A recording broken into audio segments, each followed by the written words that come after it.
Renginiai Alytuje.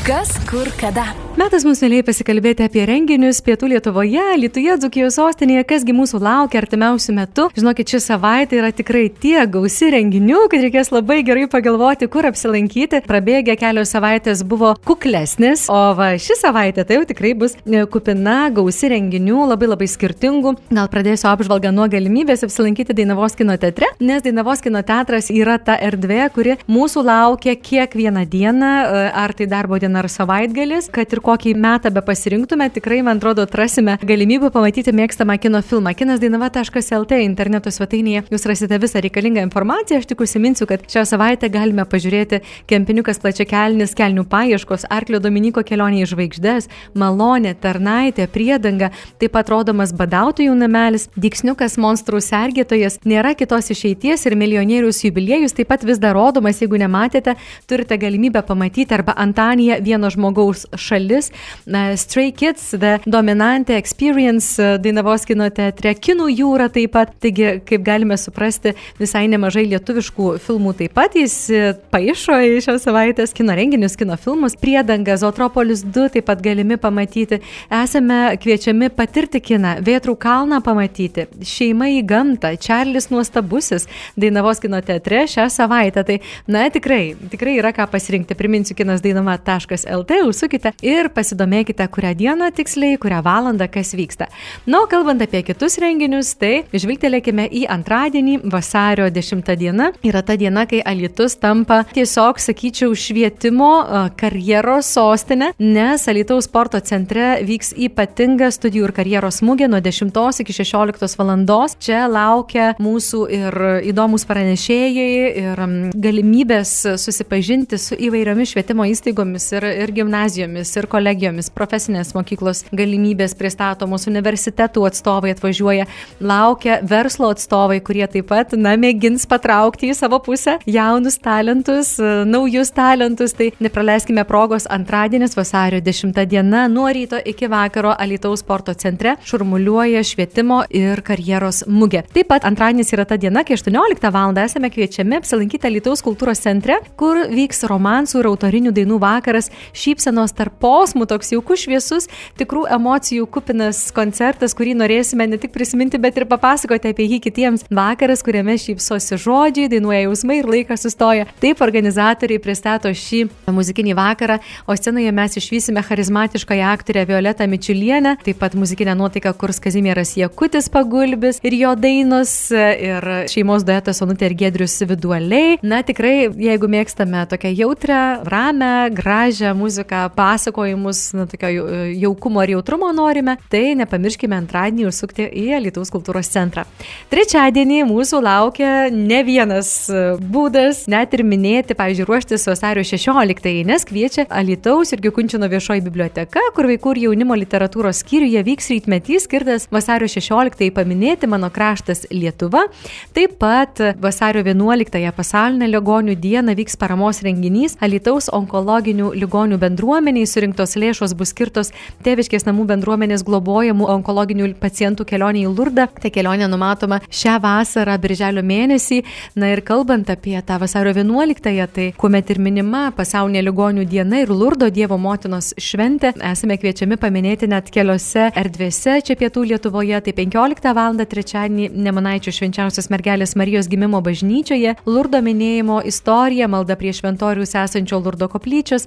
Po maldos klebonas žada pavaišinti sriubą. O 18 val. Vyks mišios Alytaus Švento Kazimiero bažnyčioje už onkologinius pacientus, Tėviškės namų darbuotojus, draugus, rėmėjus. O po mišių 18 val. 50 minučių vyks paramos koncertas. Čia koncertuos Didžiosios kunigaikštienės Birutės Ulonų bataliono orkestras. Turėsiu garbės su jais pamuzikuoti ir aš. Taigi kviečiu asmeniškai taip pat ateiti pasidžiaugti muziką, ir kartu prisidėti prie tikrai labai prasmingo tikslo padėti onkologinių onkologiniams ligonėms išvykti į Lurdą ir ten pasisemti turbūt ir tos dvasios stiprybės ir vilties. Na, kalbant apie ketvirtadienį, vasario 12 diena, mus palepins irgi ne vienu renginiu Dzūkijos sostinėje Alytuje, vyks edukacinė pamoka renginys kelionė į Lietuvos gimtadienį, skirtas Lietuvos valstybės atkūrimo dienai paminėti Vidzgirio bibliotekoje, taigi kviečia Alytaus Jurgio Kunčino viešoji biblioteka. Na, o 18 val. Alytaus kultūros centre vyks vienas gražiausių, vienas didžiausių metų renginių Dzūkijos sostinėje Alytuje, tai Alytaus metų apdovanojimai, kurie, na, paprastai tikrai sukviečia pilną salę žmonių ir turime džiaugsmo ir laimės pabūti su tais, kurie labiausiai nusipelnė mūsų pagarbos ar mūsų padėkos, nes bus apdovanoti labiausiai nusipelnę miestui 2025 metais žmonės, organizacijos, iniciatyvos ir Alytaus miestui verslo, kultūros, švietimo, sporto, vaiko gerovės, sveikatos apsaugos rytyse. Be jokios abejonės laukia ir tikrai labai gražus metas mums ir kultūrinė prasme, nes koncertuos Šeduikytė. Taip pat galėsime išvysti ir išgirsti Anjanę Udongo, Orestą Višniauską ir Klaudijų Mariną, Alytaus žaliąjį chorą, Vakarės ir Aušrinė šokėjas, na ir daug kitų dar vakaro staigmenų laukia ketvirtadienį 18 val. Alytaus kultūros centro didžiojoje salėje. Na ir penktadienis, vasario 13 diena. Tai yra laikas, kuomet vėlgi mus kviečia Alytaus Jurgio Kunčino viešoji biblioteka apsilankyti Vidzgirio bibliotekoje. Čia Alytaus Likiškėlių progimnazijos antrokų ir Alytaus Šaltinių progimnazijos trečiokų fotografijų paroda Gražiausi mano šalies kampeliai, skirta Lietuvos valstybės atkūrimo ir Lietuvos nepriklausomybės atkūrimo dienoms atminti. Tai atkeliaukime, palaikykime, pasidžiaugime. Taip pat vyks popietę užgavėnių kaukių dirbtuvės. Daugiau informacijos galime sužinoti paskambinę telefono numeriu +370 607 81825. Mes žinome, kad Alytaus kraštotyros muziejaus edukacijos yra ypatingai mylimos, ypatingai lankomos, tai reikėtų paskambinti, užsiregistruoti, kad tikrai galėtumėte patekti. Penktadienio vakaras taip pat bus labai gražus, labai turiningas, nes veikti ką Alytuje turėsime, pavyzdžiui, apsilankyti Alytaus kultūros centre, kur didžiojoje salėje koncertuos Romas Dambrauskas su grupe. Laukia jubiliejinis koncertas 40 metų scenoje, o taip pat ir muzikinio albumo pristatymas. Renginiai Alytuje. Kas, kur, kada.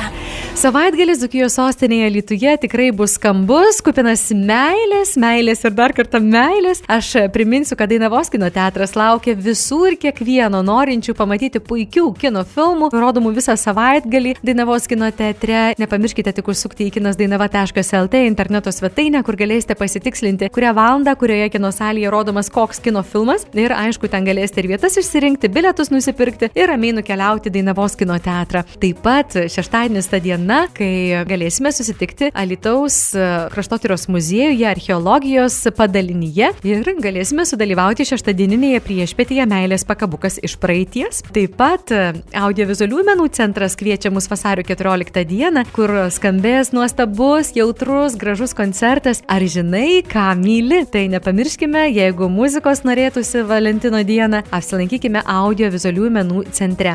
O gal norėtumėte pamatyti spektaklį, tuomet laukia Alytaus miesto teatras, kuriame 18 val. Galėsime pamatyti spektaklį Vedybos.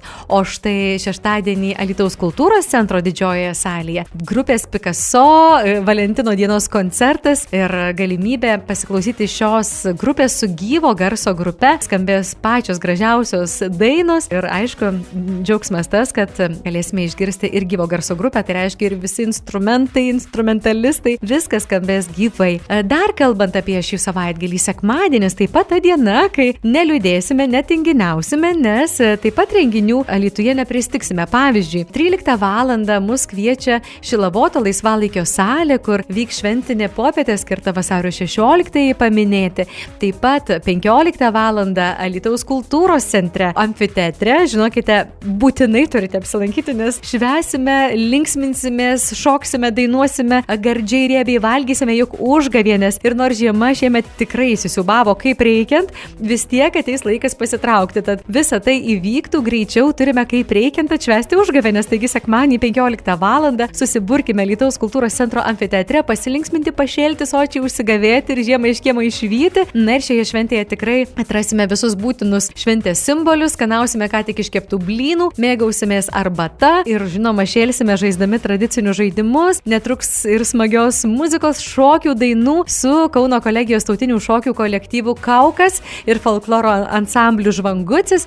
Kartu su More deginsime visas praėjusių metų negandas, kviesime į žemę pavasarį, spalvingi persirengėliai linkės, kad ateinantis pavasaris tikrai atneštų sėkmę, laimę. Užgavėnių šventę taip pat neįsivaizduojame be kanapinio ir lašininio kovos, tai pažiūrėsime, kasgi nugalės šiais metais. Aišku, jeigu tik tai turime, jeigu tik tai norime ir galime, būtinai šventę atkeliaukime su užgavėnių kostiumu ar kauke. Tai štai toks tikrai smagus savaitės užbaigimas sekmadienį laukia Alytaus kultūros centro amfiteatre. Renginiai Alytuje. Kas, kur, kada.